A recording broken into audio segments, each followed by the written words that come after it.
हां, नमस्कार. चला पैसा येऊ द्या या आपल्या YouTube चॅनलवर तुमचं स्वागत आहे. आज महत्त्वाच्या टॉपिकवर आपण बोलणार आहोत, की काही शेतकऱ्यांना आता इथून पुढे पैसे मिळणार नाहीयेत. जे पी-एम किसान योजनेअंतर्गत जे पैसे मिळत होते ₹2,000 ते आता इथून पुढे काही शेतकऱ्यांना मिळणार नाही आणि त्या संदर्भात महत्त्वाची जी नोटीस आहे ती आता वेबसाईटवर आलेली आहे. तर त्या अगोदर आपल्याला एक महत्त्वाची विनंती आहे, की आपलं जे YouTube चॅनल आहे, चला पैसा येऊ द्या, या चॅनलला प्लीज सबस्क्राईब करा आणि बेल आयकॉनवर क्लिक करा. जेणेकरून तुम्हाला महत्त्वाचे व्हिडिओ तुम्हाला ताबडतोब बघायला मिळतील. आपल्या चॅनलमध्ये मराठी मराठी मध्ये सर्व माहिती दिली जाते बँकिंग, फायनान्स, लोन, इन्व्हेस्टमेंट आणि सरकारी योजना या संदर्भात. ओके, आपण महत्त्वाच्या टॉपिकवर आता बोलणार आहोत डायरेक्ट. पी-एम किसान योजनेची जी वेबसाईट आहे, त्या वेबसाईटला आपण जाऊया. ही पी-एम किसान योजनेची वेबसाईट आहे.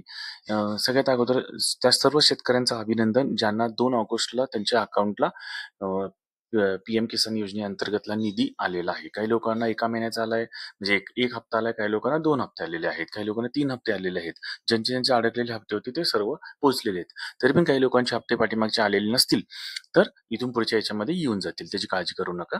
आता महत्त्वाचं जे आहे ते याच्यामध्ये एक अनाउन्समेंट आलेली आहे, जी नोटीस म्हणू आपण त्याला, की the department has identified certain suspected cases that may fall under the exclusion criteria outlined in PM Kisan scheme. म्हणजे याचा अर्थ काय तुम्हाला मी सांगतो, की गव्हर्नमेंटला अशा काही बोगस शेतकऱ्यांचं दिसलेलं आहे, की जे अपात्र असून सुद्धा या पी-एम किसान योजनेअंतर्गत पैसे घेतात. दुसरी गोष्ट अशी आहे, की farmers who have acquired the land ownership after 1/2/2019 म्हणजे ज्या शेतकऱ्यांनी 1 फेब्रुवारी 2019 पासून पुढे त्याच्यानंतर ज्यांनी शेतजमीन विकत घेतलेली आहे, अशा लोकांना इथून पुढे हप्ते मिळणार नाहीयेत. दुसरी गोष्ट त्यांची अजून एक अट आहे याच्यामध्ये, की cases where more than 1 family member is receiving the benefits. म्हणजे काय आहे, की एका फॅमिलीमध्ये म्हणजे हसबंड वाईफ किंवा नवरा-बायको किंवा घरातला अजून कोणी प्रौढ व्यक्ती आणि किंवा लहान व्यक्ती, मायनर, ओके. त्या लोकांना कुणालाही सरकारी योजनेतून कुठल्याही प्रकारचा बेनिफिट किंवा फायदा मिळत असेल, तर अशा लोकांचं पण इथून पुढे पैसे येणार नाहीत, असं ह्या 2 गोष्टी इथं क्लिअर केलेल्या आहेत. तर त्यासाठी आता काही महत्त्वाचा नियम असा त्यांनी आणलेला आहे किंवा महत्त्वाची सूचना आणलेली आहे असं समजू आपण, की ई-के-वाय-सी इज मॅन्डेटरी. म्हणजे आता सर्व शेतकऱ्यांना ई-के-वाय-सी मॅन्डेटरी केलेली आहे for PM Kisan registered farmers. OTP based eKYC is available on PM Kisan portal. Nearest म्हणजे हे जे पोर्टल आहे याच्यामध्ये तुम्ही जाऊन इथं इथं जाऊ शकता.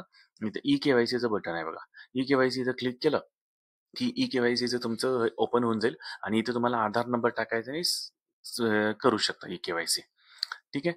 तर किंवा जर तुम्हाला जमत नसेल, तर तुम्ही सी-एस-सी सेंटर असतात, त्या सी-एस-सी सेंटरला जाऊन जरी इथे दिलंय त्यांनी निअरेस्ट सी-आर-एस-टी म्हणजे एक असं सेंटर असतं जिथे सर्व सर्व्हिसेस दिल्या जातात ना, तिथे तुम्ही जाऊन देऊ शकता. आणि तिथं बायोमेट्रिक बेसवर तुम्हाला ई-के-वाय-सी करता येऊ शकते. तर व्हिडिओ आवडला असेल तर प्लीज व्हिडिओला लाईक करा आणि शेअर करा आणि जे लोकं नवीन आहेत त्यांनी प्लीज आपल्या चॅनलला सबस्क्राईब करा.